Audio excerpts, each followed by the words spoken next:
नाजरीन अस्सलाम वालेकुम। प्रोग्राम स्पेशल टॉक में मां आवां जो मेज़बान शकील सुमरो। नाजरीन, इलेक्ट्रॉनिक वोटिंग के हवाले से हुकूमत इलेक्शन कमीशन ते इल्ज़ाम लगायो है तो इलेक्शन कमीशन पैसा वरता है। वफाकी वज़ीर आज़म सवाती जी अड़ी स्टेटमेंट सामू आई है, जैखां पोइ मुखालिफ धुर जो जेके जमायतूं आहिनि उन्हनि जो चवणु आहे त हुकूमत पाण अहिड़े क़िस्म जी फिज़ा तैयार करे पई त जीअं ईंदड़ इलेक्शनूं जेके आहिनि उन्हनि खे धांधलियुनि जे वर चाढ़े सघिजे। जॉइंट अपोजिशन में जेके भी जमायतूं शामिल आहिनि उन्हनि इलेक्ट्रॉनिक वोटिंग मशीन वारो जेको ऑप्शन आहे उनखे रद्द करे छॾियो आहे ऐं अॼु सेनेट जी पार्लिमानी कमेटी बि इलेक्शन कमीशन जी जेका रिपोर्ट हुई उन ते इन इलेक्ट्रॉनिक वोटिंग मशीन खे रद्द करे छॾियो आहे। उनखां सवाइ मौलाना फज़लुर रहमान जेको PDM जो सरबराह आहे उनजो चवणु आहे त PDM खे टोड़ण जे लाइ बिलावल भुट्टो ज़रदारी PP चेयरमैन किरदारु अदा कयो ऐं उहो इस्टेब्लिशमेंट जी B टीम बणिजी हुन PDM खे नुक़सानु रसायो। उनखां सवाइ नवाज़ शरीफ़ जेको मुस्लिम लीग नून जो क़ाइद आहे उनजी वतन वापसी जे हवाले सां बि मुस्लिम लीग नून जे अॻुवाणनि जो चवणु आहे त उहो हलंदड़ साल वतन वापसि मोटंदो। ॾिसिजे त जीअं 2018 जी इलेक्शन में एंड टाइम ते मुस्लिम लीग नून जो क़ाइद नवाज़ शरीफ़ वतन वापसि आयो ऐं उनखां बाद में इलेक्शनी जेका गेम हुई उहा सॼो गेम ई तब्दील थी वई हुई। ऐं हिन भेरे ॾिसिजे जेकॾहिं हलंदड़ साल इलेक्शन खां अॻु में नवाज़ शरीफ़ वतन वापसि अचे थो त उनखां पोइ जेको इलेक्शन जो मंज़रनामो आहे उहो वञी कहिड़ो बीहंदो। इन्हनि अहम इशूज़ ते अॼु असां स्टूडियो में ॻाल्हाइण जे लाइ दावत ॾिनी आहे। GDA जे अॻुवाण मखदूम मोहसिन साहब पाण GDA जा अॻुवाण आहिनि। खुर्शीद अब्बासी साहब सीनियर साहब ऐं सीनियर तजिए निगार आहिनि। टेलीफोन लाइन ते असांखे जॉइन कयो आहे मुस्लिम लीग नून जे सीनियर अॻुवाण सदीकुल फारूक साहब। टिनी महिमाननि खे असां भलीकार चऊं था। शुरू कयूं था सदीकुल फारूक साहब खां। सदीकुल फारूक साहब, इलेक्ट्रॉनिक वोटिंग मशीन जो है उसको सेनेट की जो पार्लिमानी कमेटी है उसने भी मुस्तरद कर दिया है। इससे पहले इलेक्शन कमीशन ने कोई बहुत सारे जो खदशात का इजहार किया था, तहफ़्फ़ुज़ात का इजहार किया था। आप कैसे समझते हैं कि PTI को क्यों ज़रूरत पड़ रही है कि इलेक्ट्रॉनिक वोटिंग मशीन, जबकि हम देखते हैं कि पूरे मुल्क में जो लिटरेसी रेट है वो हमारे सामने है। तकरीबन 2 मिलियन से ज़्यादा बच्चे जो हैं स्कूलों से बाहर हैं और इस तरह की प्रैक्टिस आप समझते हैं कि आने वाले इलेक्शन को कैप्चर करने के लिए की जा रही है? सुनने की कोशिश की है, मैं इसका जवाब देता हूँ। जनाब शकील सुमरो साहब, जी, अभी हुकूमत का असल काम बर्बाद मईशत को संभालना, अवाम को सहूलतें फराहम करना, कानून की हुक्मरानी कायम करना और गवर्नेंस को ठीक करना है। उसमें ये हुकूमत बुरी तरह नाकाम हो गई है। डॉलर तकरीबन 170 रुपए का हो गया है और ये कहते हैं मईशत बेहतर हो गई है। चीनी अब आज पता चला है कि 12 लाख टन दरामद करती है। चीनी की सनत इन्होंने तबाह कर दी है। गंदम इन्होंने कहा 1 करोड़ 2 लाख टन, मुल्क की जरूरत 55 लाख टन है, तो 47 लाख टन गंदम गोया सरप्लस होनी चाहिए और ये 20 लाख टन गंदम दरामद कर रहे हैं। घी की कीमतें दुगनी से बढ़ गई हैं, चीनी की कीमतें 2 गुना से बढ़ गई हैं, गंदम आटा जो है 2 गुना से बढ़ गया है। ये सारी चीजें, बिजली की जो 8 रुपए यूनिट थी वो 21 रुपए यूनिट हो गई है, गैस पेट्रोल, सारी चीजों का हाल ये है। और ये इलेक्ट्रॉनिक मशीन के पीछे पड़ गए हैं और इलेक्शन की बात कर रहे हैं। मेरे नजदीक पहली बात यह है कि ये आवाम की तवज्जो इस महंगाई से जिससे लोग तंग आ गए हैं और इनके खिलाफ हो चुके हैं, उनकी तवज्जो हटाकर और सियासतदानों को इसमें उलझाना चाहते हैं, नंबर 1। नंबर 2, ये इलेक्ट्रॉनिक वोटों के जरिए इलेक्शन करवा के अगर ये उसमें कामयाब होते हैं, ये धांधली के जरिए फिर मुल्क के इक़्तिदार पर कब्जा करना चाहते हैं।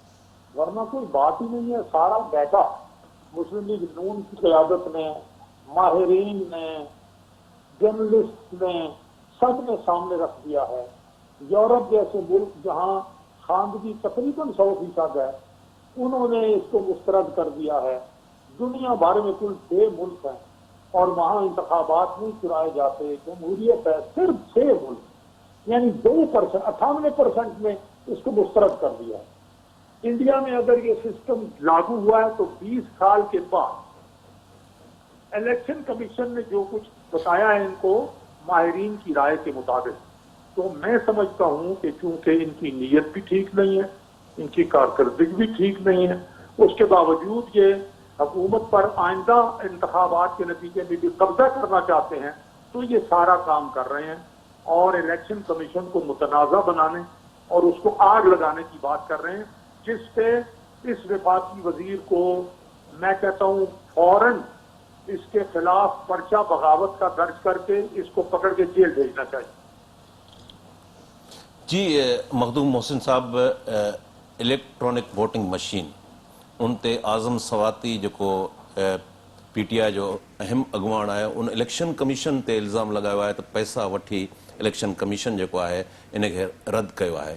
تاں چھا سمجھو تا ایندڑ جا الیکشن ہے 2023 میں تھینی ہے, ان الیکشن کے کیپچر کرنے کے لیے اڑے قسم کی پی ٹی آئی سرکار طرف کوشش کئی پی وے, تا ان جا اتحادی بھی آयो.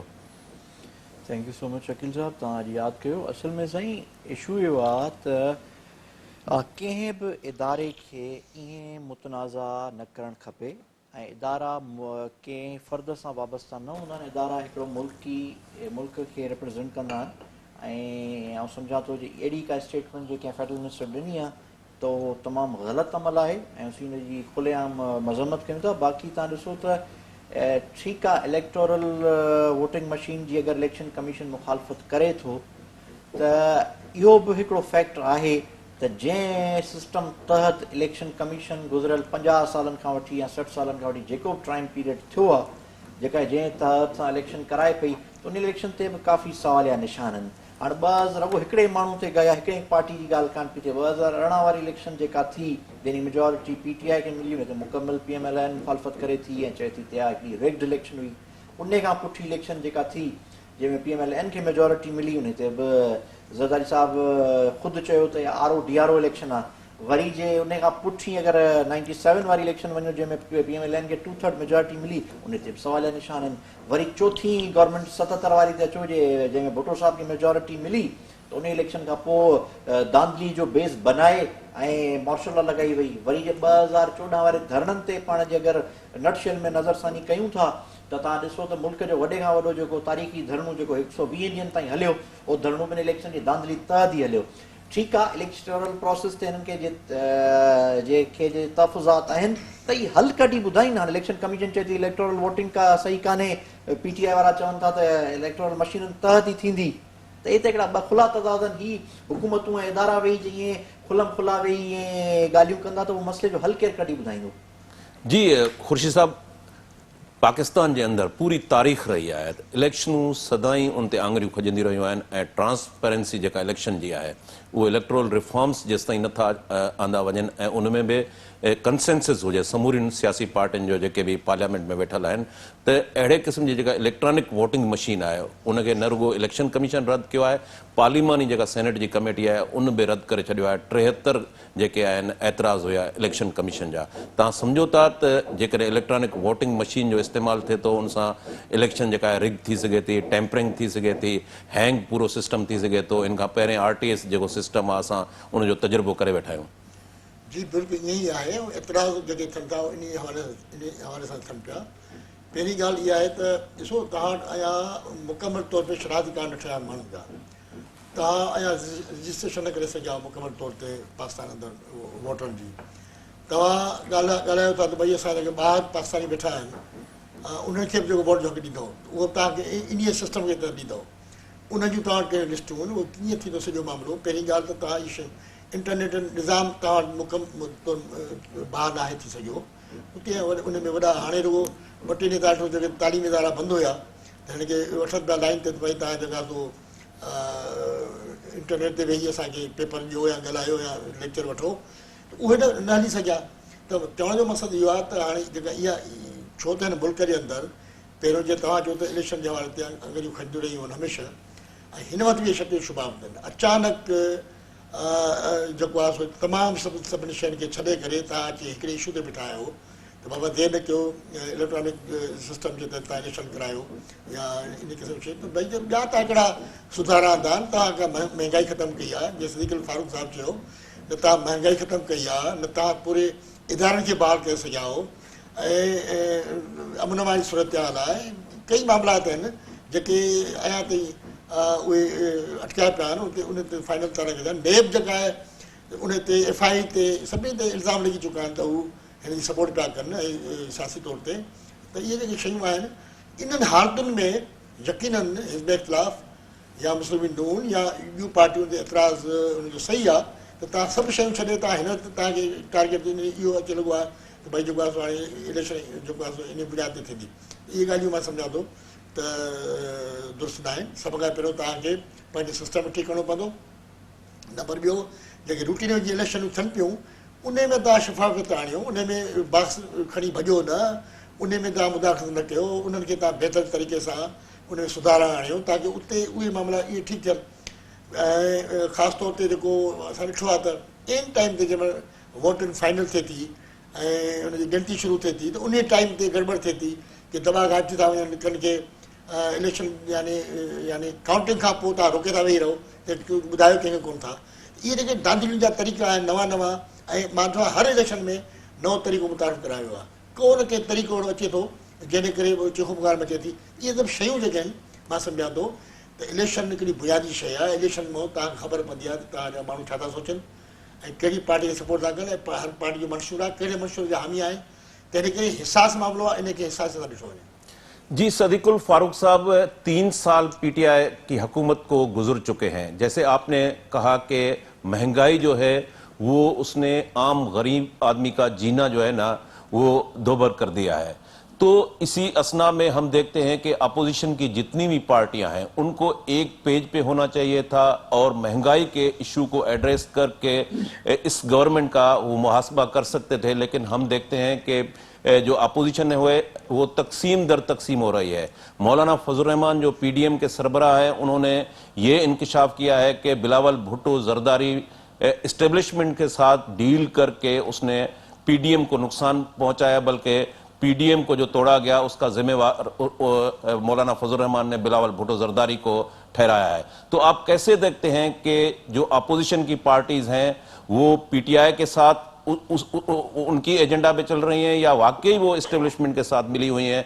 और वो जॉइंट जो अपोजिशन है उनके टारगेट को वो नुकसान पहुंचा रही हैं जहां तक ताल्लुक है महंगाई की मुखालिफत का इमरान खान हुकूमत की नाकामी का तो PTI के अलावा बाकी सारी पार्टियां हत्ता कि उनके इत्तेहादी TMLQ जो है उनका भी बयान छपा है परवेज जुलाई का कि महंगाई भी है और बद इंतजामी भी है इस पे तो सारी पार्टियां मुत्तफिक हैं इस पे नहीं अलग अलग राय लेकिन जो का ताकत हुकूमत के खिलाफ इस्तेमाल करना आईनी और जमहूरी तौर पर है उसमें आके बिलावल भुट्टो जरदारी साहब मेरा ख्याल है जो मैंने देखा है वो अपने वालिद आसिफ अली जरदारी की हिदायत के मुताबिक वो अलग हुए हैं और ये मामला जो है ये सेनेट के इलेक्शनों में सामने आया जब उन्होंने अपना वादा तोड़ा और यूसुफ रजा गिलानी को कायदे इख्तिलाफ बनाया हुकूमती पार्टी के साथ मिलके और फिर अप्रैल में जो यहाँ आखिरी PDM का इजलास जिसमें 10 पार्टियां थी उसमें जो खिताब किया आसिफ जरदारी साहब ने तो उन्होंने साफ कह दिया कि मेरा एक ही बेटा है मैं एस्टेब्लिशमेंट के साथ नहीं लड़ सकता उसके बाद उनका रास्ते अलग होना शुरू हो गए और अब तो बिलावल भुट्टो जरदारी साहब बदजुबानी पर उतर आए हैं यानी गालियां देने पर उतर आए हुदुम साहब ही जो PDM जी सूरत हाल है PDM हिकिड़े वक़्त जॾहिं लॉन्ग मार्च जो शुरू में पहिरियों ऐलान कयो वियो त हिकिड़े पेज ते हुई पोइ जॾहिं इस्तीफ़ाउनि जी ॻाल्हि कई वई बेइतमादी जी रिथ जी ॻाल्हि कई वई त उन ते PDM जेको आहे उन मां जेका मेज़बान पार्टी पीपल्स पार्टी उहा उन खां धार थी वई ANP धार थी वई तव्हां सम्झो था त अपोजिशन जो विरहाइण उन्हनि जो फ़ाइदो PTI गवर्नमेंट खे थिए थो पियो या हुकूमती धुर में जेके इत्तेहादी जमायतूं आहिनि उन्हनि खे थिए थो पियो या तव्हां सम्झो था त PDM अॻिते हली हिकु दफ़ो ॿीहर यूनाइट थी सघे थी शकील साहब ॻाल्हि इहा आहे त तव्हां ॾिसो त PDM जीअं तव्हां चओ त पहिरीं हिकिड़े पेज ते ऐं सम्झां थो PDM पहिरें ॾींहं खां वठी हिकिड़े पेज ते कोन हो, हीअ सिर्फ़ु पंहिंजा कुझु मक़सद हासिल करण जे लाइ गॾिया हुआ। तव्हांखे यादि हूंदो त गुजरांवाला जलसे खां पोइ जेका मियां साहिब स्पीच कई, उन खां पोइ जॾहिं कराची में जलसो थियो त मियां साहिब खे स्पीच करणु कान ॾिनी वई। वरी हैदराबाद जलसे में मरियम बीबी जो न अचणु, वरी सेनेट इलेक्शन्स में हिन जो बिलावल साहिब जो अलॻि थियणु, हिकिड़े शइ जूं कड़ियूं आहिनि। बाक़ी ज़ाहिर आहे होॾां जे हिननि वटि जी हमआहंगी कान्हे त होॾां परफॉर्मेंस जो फुक़दान आहे। ऐं आउं हमेशह हक़ीक़त ते ॻाल्हि करण जो क़ाइल रहियो आहियां। तव्हां अञा ॾिसो त जेका 3 सालनि जी परफॉर्मेंस आहे उहा न हुजण जे बावजूदि बि रिलैक्स आहिनि। उहा इहा हिननि जी ई जेका आहे ना इतफ़ाक़ी ऐं हिननि जी जेको टुटणु आहे उनजे करे ई हू रिलैक्सड आहिनि ऐं हू सम्झनि था त शायदि असां वटि ऑपोज़िशन कान्हे। ऐं यकीननि इन शइ जो फ़ाइदो त फेडरल गवर्नमेंट खे थियो आहे। बाक़ी PDM जंहिं तर्ज़ सां स्टार्ट वरितो हो, जे उन तर्ज़ सां ही इतफ़ाक़ कनि हा ऐं इतफ़ाक़ राय सां ई इफेक्टिव तहरीक तव्हां सम्झो था त PDM खे पीपल्स पार्टी हिकिड़े बार्गेनिंग टूल तौरु इस्तेमालु कयो एस्टेब्लिशमेंट सां मामला सेटल करण जे लाइ? डेफिनेटली उहो त हाणे हिन में त को सुवाल ऐं सम्झंदो हिन में त को शक कोन्हे। ऐं इहो हाणे जी तारीख़ रही आहे ऐं न ही मोहतरमा वारी पार्टी त रही कान्हे जो उसूलनि ते सियासत करे। हिते हिकिड़ो नंढड़ो कमर्शियल ब्रेक वठूं था, ब्रेक खां वापसी ते प्रोग्राम खे कंटिन्यू कयूं था।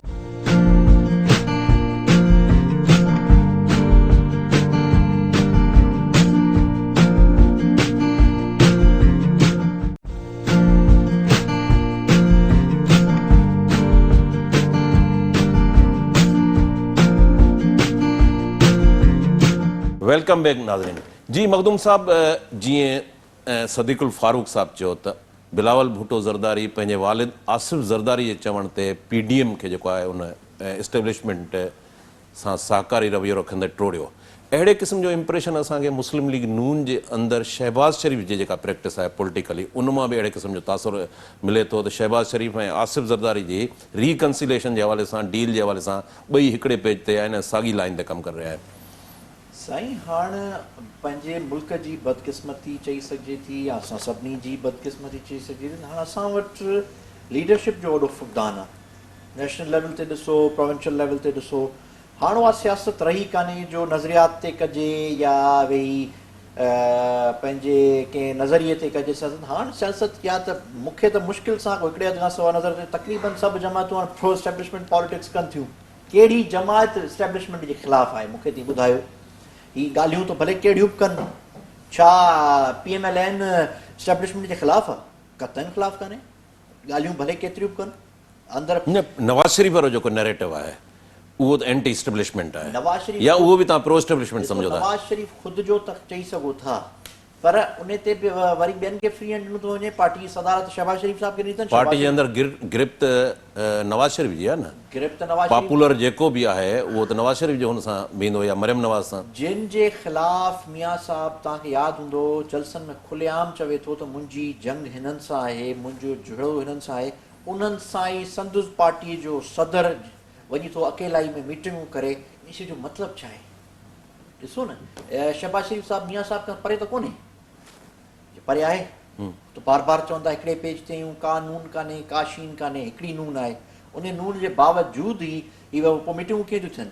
इन्हनि पार्टियुनि जा नुमाइंदा कनि था, जंहिं ते साबिक़ गवर्नर मोहम्मद ज़ुबैर वञी मीटिंग कराई, जंहिं ते नाराज़ थिया, खुलम खुला ओपन शयूं आहिनि। बाक़ी रही ॻाल्हि त तव्हां जेकी पीपुल्स पार्टी ॻाल्हि कई, पीपुल्स पार्टी उहा रही कान्हे जेका पीपुल्स पार्टी भुट्टो साहिब वारे ज़माने में हूंदी हुई, जेका पार्टी बेनज़ीर साहिब वारे ज़माने में हूंदी।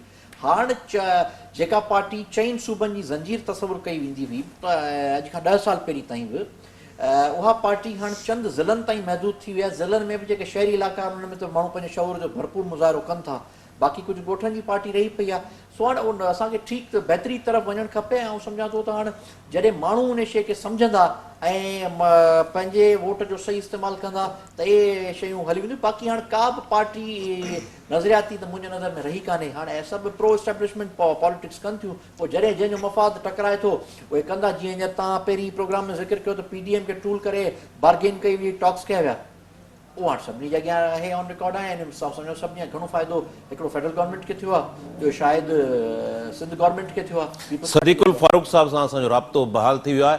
जी सदीकुल फारूक साहब, आप फरमा रहे थे कि आसिफ जरदारी के कहने पर बिलावल भुट्टो जरदारी ने डील करके एस्टेब्लिशमेंट के साथ पीडीएम को नुकसान पहुंचाया।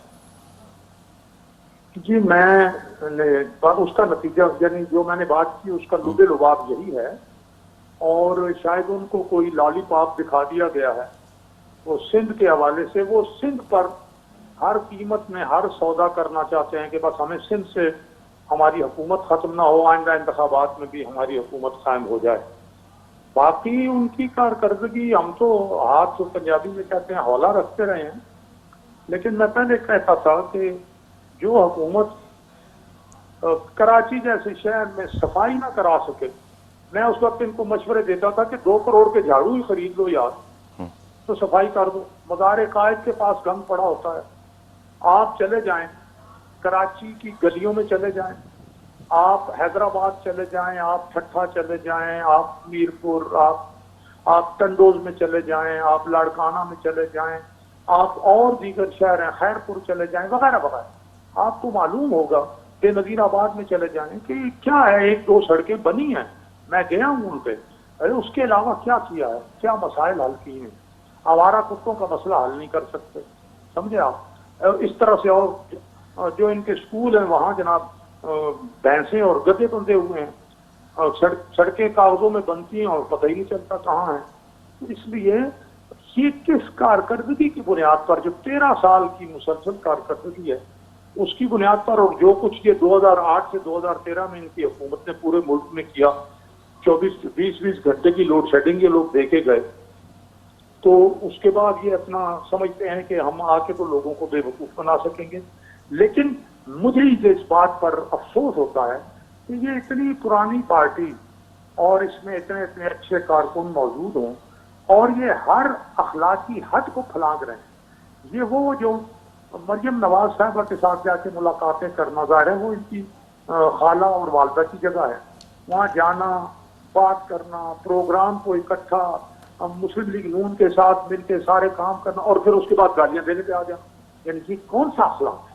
तो ये किसके कहने के लिए कर रहे हैं? सदीकुल फारूक साहब, ये जो डील का इंप्रेशन है पीपल्स पार्टी के बारे में, इस तरह का एक इंप्रेशन मुस्लिम लीग नून के अंदर भी मिलता है। जब शहबाज शरीफ बातें करते हैं रिकंसिलेशन की, तो वहां से ये इंप्रेशन मिलता है कि शहबाज शरीफ भी इसी लाइन पे जैसे आसिफ जरदारी काम कर रहे हैं, वो भी ये चाह रहे हैं कि डील के जरिए कहीं ना कहीं से कोई रास्ता तलाश किया जाए ताकि वो भी इक़्तिदार का हिस्सा बन सकें। और शाहिद खाकान अब्बासी की तो बार बार इस तरह की स्टेटमेंट आती रही है, उससे तासुर मिलता है कि मुस्लिम लीग के अंदर भी एक हार्ड और सॉफ्ट लाइन, दोनों में ये डिवाइड है।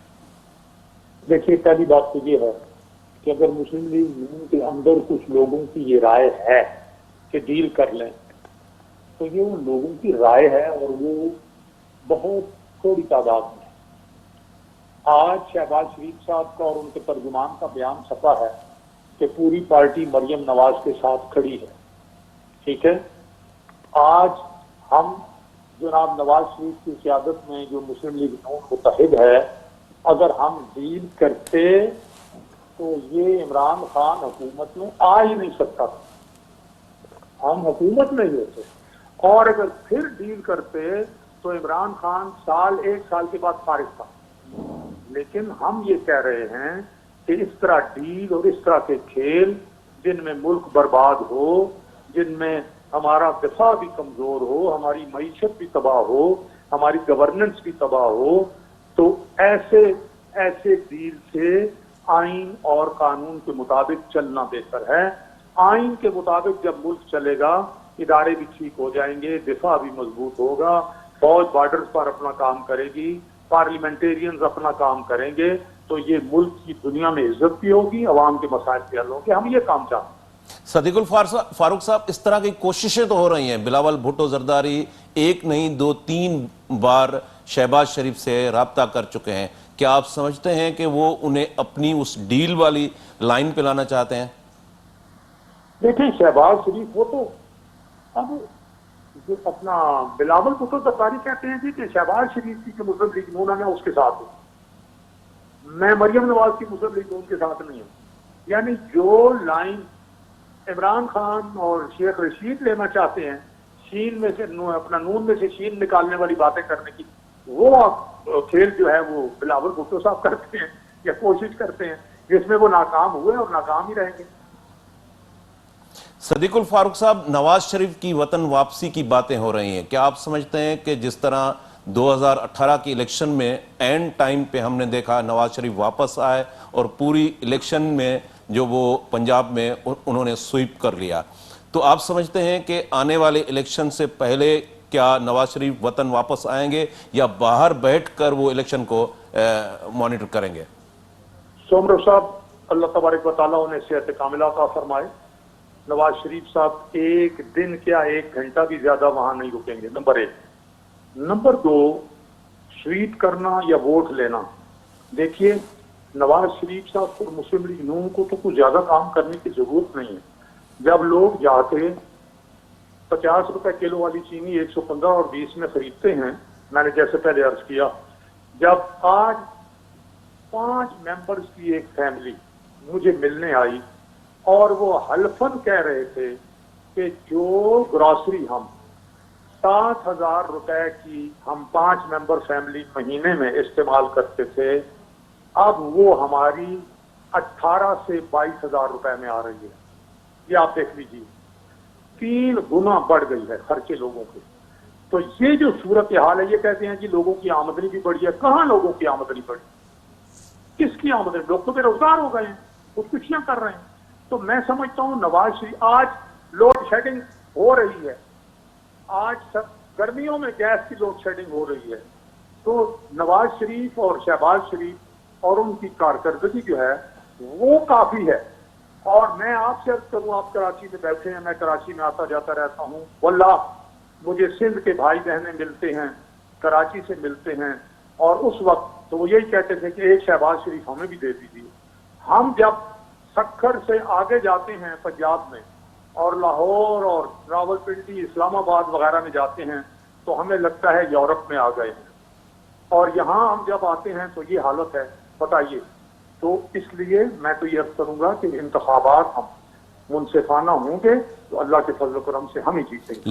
لاسٹ کوسچن صدیق الفاروق صاحب, آنے والے الیکشن کا اگر منظرنامہ پہ آپ سے تجزیہ لینا چاہیں تو آپ کیسے دیکھتے ہیں؟ پیپلز پارٹی پی ٹی آئی کے ساتھ الیکشن الائنس میں جائے گی یا پیپلز پارٹی واپس پی ڈی ایم کے ساتھ یا مسلم لیگ نون کے ساتھ کوئی الائنس میں الیکشنی الائنس قائم کرے گی؟ میرا خیال ہے کہ کتنی بھی غلطی کریں یا حماقت کریں گے, لیکن وہ پیپلز پارٹی والے میرا خیال ہے سامنے کھل کے پی ٹی آئی کے ساتھ تو نہیں جائیں گے.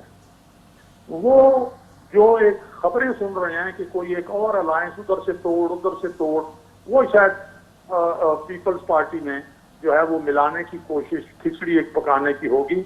لیکن میرا خیال ہے کہ انشاءاللہ العزیز اس دفعہ چاہے بلاول بھٹو زرداری صاحب اور چاہے سارے کیوں مرضی کر لیں, یہ کھچڑی اب کامیاب پک نہیں سکے گی. اس کی وجہ یہ ہے کہ لوگوں کو اب معلوم ہو چکا ہے, اور اس طرح معلوم ہو چکا ہے جس طرح میں اور آپ بات کر رہے ہیں کہ کھچڑی پکانے والے کون ہیں, تو لوگ اب ان کو شکست دیں گے.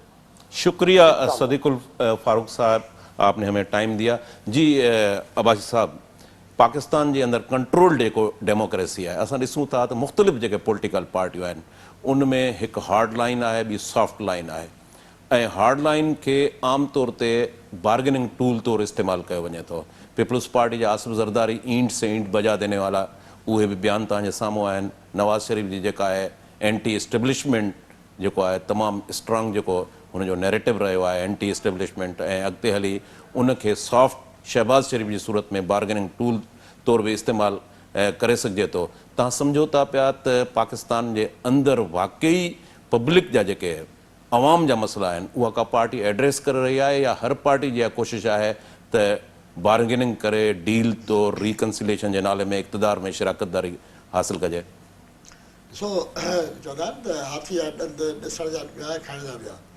असां वटि शुरू खां वठी पार्टी में नज़रिया रहिया कोन्हनि, ऐं मुख़्तलिफ़ तरीक़नि सां वॾेरनि जे हज़ारनि खे ख़रीद करे उन जे थ्रू वोट वरिता वेंदा आहिनि, दादरियूं कई वेंदियूं आहिनि, मुख़्तलिफ़ तरीक़ा आहिनि, ऐं नारेबाज़ी ते आसिरे ते मामला हलिया आहिनि सभु. ऐं मेरिट जेका आहे ख़तमु थी चुकी आहे पूरे मुल्क में। तव्हां ॾिसो इहे जेके शयूं आहिनि सभु मिलाए करे